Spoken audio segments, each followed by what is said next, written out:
Hey guys, welcome back. I know it's been a while. Life kind of caught up to me for a little bit here, but I'm actually able to squeeze some time in thanks to the Labor Day holiday.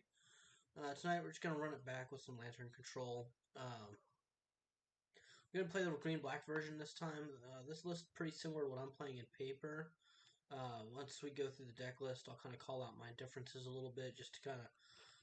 But I think this list is a lot more suited for an open online meta or playing at like an SCG open, stuff like that. Whereas my list that I personally play in green black is a little bit more tuned to my local meta that I play in. So, getting into the list, our land base over here, pretty standard for a green black lantern deck. We got three blooming marshes, um, just green black mana source comes in untapped, gets us turn one Thoughtseize or Stirrings, whatever we need. We have our one Academy ruins for recursion. We make the blue off of running three Glimmer Voids, two Spires, or four Mycosynth Gardens.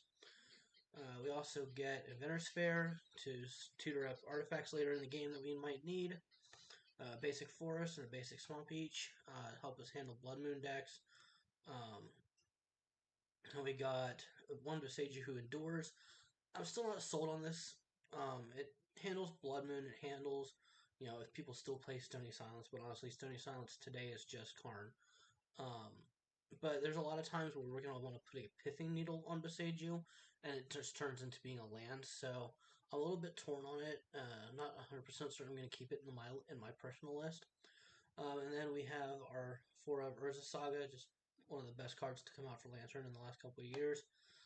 Getting into the meat and potatoes of the deck, we got the three Inquisition, three Thoughtseize split, and along with those, we have the two Surgical Extractions.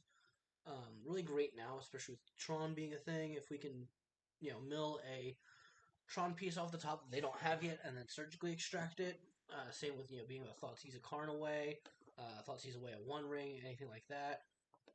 Uh, Running the four Ancient Stirrings, just our. That's basically our whatever we need to find. What do we need? The classic lantern setup for Codex Shredders, for lanterns. We're running a 1-1 split of Pyxis of Pandemonium and Ghoul Caller's Bell. We got one Haywire Mite in the main deck. Handles Blood Moon, handles the One Ring because it is an exile effect. Um, we got three Pithing Needles in the main, mostly for Karns, Yawgmoths, just the 8 million things in Modern that need to be Pithing Needle nowadays.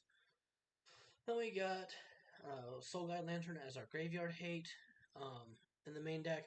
In my personal main deck, I play Grafdigger's Cage because my meta has a lot of Scam and Yawgmoth in it. So I think the Grafdigger's Cage is just slightly better against those decks, which is why I keep that in my main deck and not the Soul Guide Lantern. And then we have Underworld Cookbook, just another thing we can Saga Suitor for.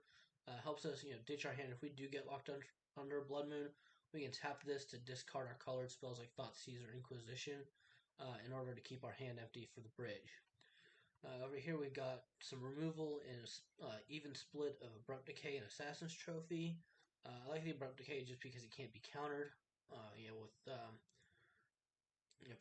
With preordain out, I think Riptides is seeing a resurgence a little bit, so I want to be able to dodge counter spells. An Assassin's Trophy will take care of bigger threats like Karns.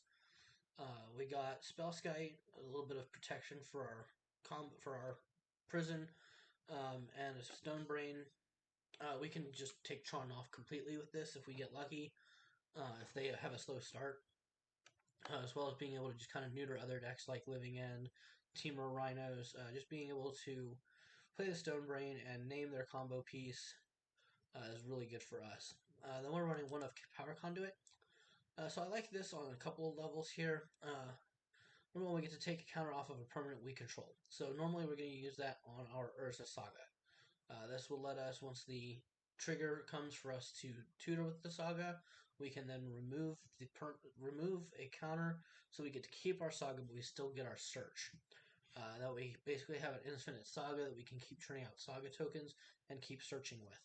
It also has an alternate, we get to put a charge counter on target artifact. That doesn't say an artifact we control. So if an opponent has say they have a Chalice of the Void on one. Well, we can take a counter off of Urza Saga, put a charge counter on the Chalice of the Void, and suddenly now it's a Chalice on two, which unlocks a lot of our deck. Or put a +1/+1 counter on target creature. Really good for making their creatures too big for Ensnaring Bridge. Really effective against the decks that still play the Hierarchs or any other 0 power creatures. Ornithopters against Hammer Time.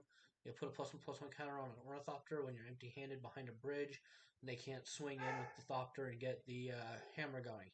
So I really like this piece, at least in the green-black builds. I don't like it as much in some of like the Whir builds where you're not really relying as heavily on Saga. So, but in green black, and I think even in the Abzan lists, I would play it. However, I think I'm really cooling on the Abzan lists. Right now, I think one of the best cards Lantern has in available to it, at least as a sideboard card, which I don't actually have in this list right now, is Gaddock because it turns off these big planeswalkers, turns off the One Rings, the Prismatic Endings, the Leyline Bindings. And the big reason people play the Abzan list with the white edition is for Prismatic Ending. So I would rather just play a green black, and because of these rainbow lands, I can still play a Gaddock in the sideboard. So, speaking of the sideboard, we've got 2 of Welding Jars, just a little bit more protection. Cooling on Welding Jar a little bit, which breaks my heart because it's been my baby since I started this deck. I used to play this as a 2 of in the main deck when I couldn't quite afford the last 2 Mox Opals. But a lot of removal right now for our pieces is becoming exile based just because of the prominence of the One Ring. So the regeneration doesn't help us out at all. Grafdigger's Cage in the sideboard, like I said before, personally I keep it in the main because of Yawgmoth and Scam. 2 Dauthi Voidwalkers. A little bit of graveyard hate goes a long way, especially against decks like Living End, that Grafdigger's Cage does not stop.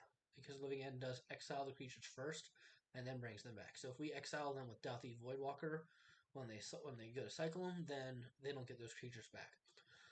We get 2 Seal of Primordiums here, a little bit more enchant effect destruction, really good set and forget for things like Blood Moon, Leyline Binding. That way you can just set it down. You don't have to keep mana up, keep cards in your hand like you would with something like Nature's Claim. Cursed Totem turns off activated abilities of creatures.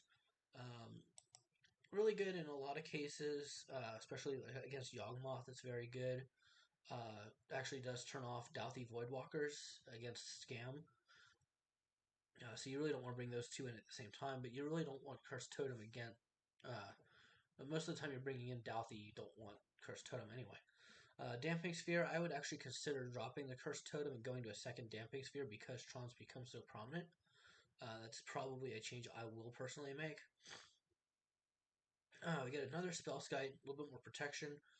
2 Torpor Orbs turn off those pesky ETB abilities like Griefs, Furies, etc., etc. Over here in our 4 drops, kind of a weird slot because Lantern you really want to be topping out at 3, but I think these 2 are worth it, at least as a 1 of in the sideboard. Tezzeret, Agent of Bolas, he gets his +1 as basically Ancient Stirrings, but you can only get artifacts, you can't get lands. So it will whiff a little bit more than Ancient Stirrings will. -1, just make a artifact, make it a 5/5, so take a Saga token, make it a 5/5 now, and then it still has its ability because this doesn't get rid of that ability. So you can really supercharge your Saga tokens with this -1, or even just -1 on some other random piece that you don't need. Just have a blocker if you need to save a turn. And then his ultimate is really just a way to speed up our win, especially if you get close on time. You can just drop the -4, and you're usually with all these artifacts and your Saga tokens really going to drain your opponent very fast with it. Finally, we have Conduit of Worlds. I love this card. I've only brought it in a few times, but it's been really good to me so far. Basically, letting you play lands out of your graveyard so you can recur your sagas. You can recur once a turn any permanent, as long as you haven't cast anything this turn. So you draw a land, tap this, recast an Ensnaring Bridge that was destroyed, recast a Lantern that you had to sacrifice to make your opponent shuffle, etc., etc. And finally, I kind of forgot about this one, kind of skipped over it. Life from the Loam. Just as a 1 of, because we don't want to be dredging ourselves too hard, but it's fantastic in the control matchups when Ensnaring Bridge is no longer good. You can take that out, bring in Life from the Loam, and you then become the aggro deck, beating down the opponent with the Saga tokens. So, that's the list we're playing tonight. We're going to run this through a league, and we will see you guys in just a moment for round 1.